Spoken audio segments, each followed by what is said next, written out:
আসসালামু আলাইকুম বন্ধুরা, আজকে আমরা এই ভিডিওতে আলোচনা করব ঔপনিবেশিক যুগ ও বাংলার স্বাধীনতা সংগ্রাম নিয়ে। এই যে পুরা স্ক্রিপ্ট, এই ভিডিও মানে এই টপিকটার এই পুরা স্ক্রিপ্টটাকে আমরা হচ্ছে প্রায় 4-5টা ভাগে ভাগ করছি। এখন একটা ভিডিওতে দুইটা টপিকও হইতে দুইটা পার্টও হইতে পারে, তিনটা পার্টও হইতে পারে। তো অন্তত কমপক্ষে দুইটা ভিডিও লাগবে। তো আজকে আমরা দুইটা অধ্যায় বা দুইটা পার্ট আলোচনা করবো। আজকে হচ্ছে আমাদের ভিডিও নাম্বার 1।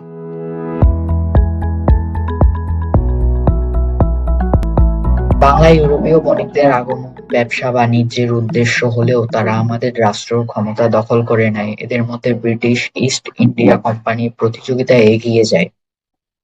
১৭৫৭ সালে বাংলা, বিহার ও উড়িষ্যার নবাব সিরাজউদ্দৌলা পরাজিত হয় এবং তারা ক্ষমতা হাতে নেয়। বাংলায় ইংরেজদের শাসন ১৯৪৭ সাল পর্যন্ত চলে। এভাবে ১৭৫৭ সালের পরে বাংলায় যে শাসন প্রতিষ্ঠিত হয় সাধারণত আমরা তাকে ঔপনিবেশিক শাসন বলি। আর ১৭৫৭ সাল থেকে ১৯৪৭ সাল পর্যন্ত ইংরেজ শাসনামলকে ঔপনিবেশিক যুগ বলা হয়।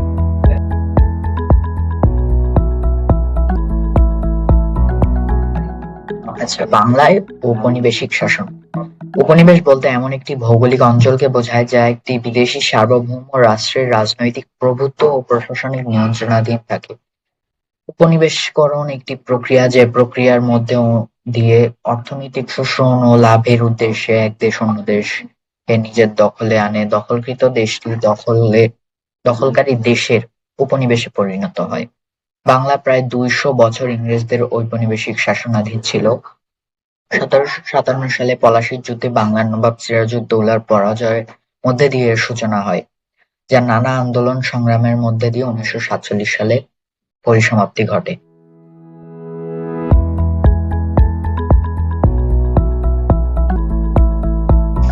এবার আমরা জানতে চলেছি বাংলার রাজনৈতিক পটভূমি, ঔপনিবেশিক শাসন পূর্বকাল।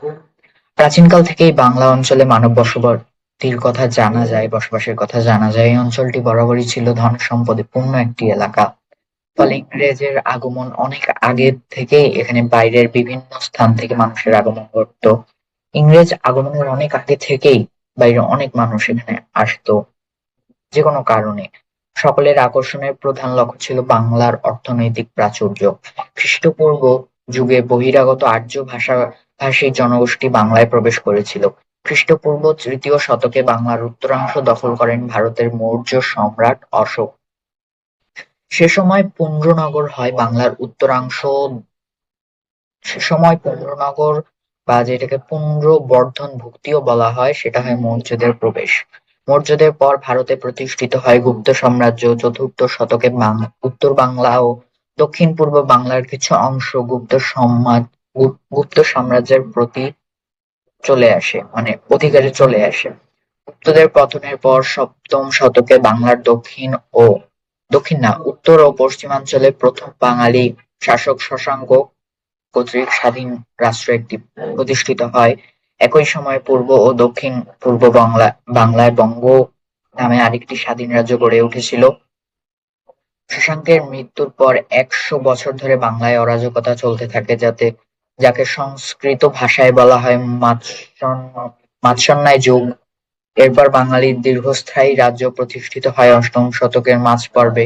প্রায় ৪০০ বছর বাংলাকে শাসন করেন বাঙালি পাল রাজারা। পালদের পতনের পর ১১ শতকের শেষ দিকে আবার বিদেশি শাসনের অধীনে চলে যায় বাংলা। দক্ষিণ ভারতের কর্ণাটক থেকে আসা সেন রাজারা বাংলার সিংহাসন দখল করে নেন। সেন শাসনের অবসান ঘটে তুর্কি সেনাপতি ইখতিয়ার উদ্দিন মোহাম্মদ বিন বখতিয়ার খালজির। খুব কঠিন নাম। তিনি রাজা লক্ষণ সেনকে পরাজিত করে মুসলমান শাসনের সূচনা শুরু করেন। ১২০৪ থেকে ১২০৬ খ্রিস্টাব্দ পর্যন্ত বাংলার পশ্চিমে নদিয়া, উত্তর বাংলার কিছুটা অংশ বখতিয়ার খিলজির দখলে ছিল। তারপর ১৩৩৮ সাল পর্যন্ত বাংলা জুড়ে মুসলিম শাসনের বিস্তার ঘটতে থাকে। এই সময়ের মধ্যে বাংলায় ৩টি অংশ দিল্লি সালতানাতের ৩টি প্রদেশ বা বিভাগ প্রতিষ্ঠিত হয়। এই বিভাগগুলো হলো উত্তর বাংলায় লখনৌতি, পশ্চিম বাংলায় সাতগাঁও এবং পূর্ব বাংলায় সোনারগাঁও নামে পরিচিত ছিল। ১৩৩৮ সালে সোনারগাঁওয়ের শাসনকর্তা ফখরুদ্দীন মোবারক শাহ দিল্লির সুলতানদের বিরুদ্ধে বিদ্রোহ করে বাংলায় স্বাধীনতা ঘোষণা করেন। এভাবে বাংলায় স্বাধীন সুলতানি যুগের সূচনা হয়। তবে সমগ্র বাংলাকে এক বৃহদাংশে অধিকার করে স্বাধীনভাবে রাজত্ব করার মাধ্যমে সুলতান শামসুদ্দীন ইলিয়াস শাহ বাংলার প্রকৃত স্বাধীনতা প্রতিষ্ঠা করেন বলে ধরা হয়। ইলিয়াস শাহ শাহ-ই-বাঙ্গালা ও শাহ-ই-বাঙ্গালিয়ান উপাধি ধারণ করে। স্বাধীন সুলতানি আমলের ওপর অন্যতম উল্লেখযোগ্য শাসক ছিলেন সুলতান আলাউদ্দিন হোসেন শাহ। ধর্মীয় সম্প্রীতি প্রতিষ্ঠা এবং বাংলার শিল্প সাহিত্যের বিকাশ তার অবদান অপরিসীম। 1538 সালে অবসান ঘটে বাংলার স্বাধীন সুলতানি শাসকের। অবশ্য এর আগেই মুঘল শক্তি দিল্লির সিংহাসন দখল করেছিল। মুঘল সম্রাট হুমায়ুন 1538 সালে উত্তর বাংলার গৌড় এবং অর্থাৎ লখনৌ তো দখল করলেও বাংলায় তখন মুঘল শাসন প্রতিষ্ঠা করতে পারেননি। এর কারণ বিহারের আফগান শাসক শের খান হুমায়ুনকে প্রথমে বাংলা ও পরে ভারত থেকে বিতাড়িত করেন। এ পর্বে বাংলার শাসন ক্ষমতা আফগানের হাতে চলে যায়।